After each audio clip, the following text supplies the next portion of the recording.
ये कहानी है एक गरीब किसान रामू की, जिसकी पत्नी का नाम था राम प्यारी। उनके दिन गरीबी में गुजर रहे थे।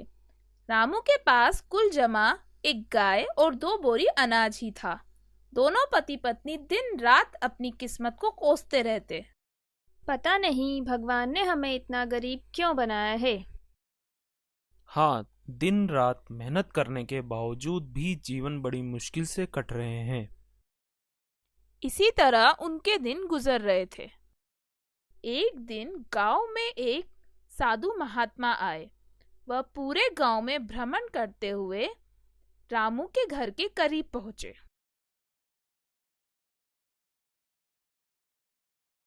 वहां उन्होंने रामू की पत्नी से कहा, बेटी, कुछ खाने को है? साधु को देखते ही उसने वापस अपने भाग्य को कोसना प्रारंभ किया। तुम्हें क्या खाने को दूं बाबा? हमारा तो खुद ही का जीवन भिखारियों की तरह गुजर रहा है। न पहनने के लिए कपड़े हैं, न ही खाना। पता नहीं भगवान ने हमारे भाग्य में इतने कष्ट क्यों लिख दिए हैं। बेटी, भाग्य भगवान नहीं बनाता, हमारे कर्म ही भाग्य बनाते हैं। तो बाबा, हमने कौन से बुरे कर्म किए हैं जो ऐसा जीवन भुगतना पड़ रहा है?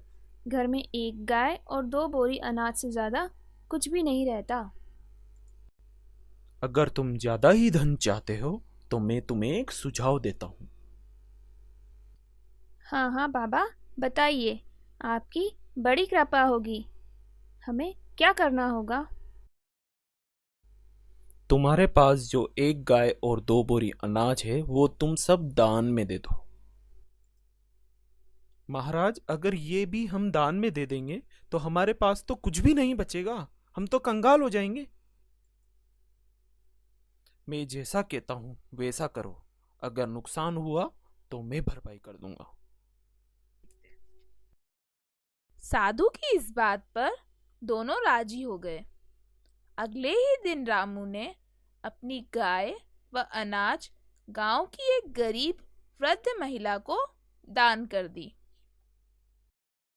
भगवान तेरा भला करे बेटा। ये बात जब गांव के जमींदार को पता चली कि एक गरीब किसान अपनी संपत्ति गरीबों को दान दे रहा है, तो उसने अपने सेवक को बुलाया। जब वो गरीब किसान अपना सब कुछ गरीबों में दान कर रहा है तो मेरे पास तो भगवान का दिया हुआ सब कुछ है। उसने अपने सेवक के द्वारा किसान के घर एक गाय और 2 बोरी अनाज भिजवा दिया। बाबा, आपके कहे अनुसार हमने सब कुछ दान कर दिया था, परंतु गांव के एक जमींदार ने हमें उतना ही वापस भिजवा दिया। अब हम क्या करें? इन्हें भी गरीबों को दान कर दो। किसान ने फिर ऐसा ही किया, तो किसी ने फिर किसान को 2 गाय और 4 बोरी अनाज भिजवा दिया। साधु के कहने पर रामू ने उन्हें भी दान कर दिया। इसी तरह वह दान करता रहा और उसके यहाँ रोज दान आता रहा। धीरे धीरे किसान की ख्याति दूसरे गांवों में भी फैल गई। धीरे धीरे दान आने का दायरा बढ़ता गया। जितना वो दान करता, उसका दुगना उसके पास वापस आ जाता। इसी तरह बहुत दिन गुजर गए। किसान की गरीबी मिट गई। किसान गरीब से संपन्न हो गया।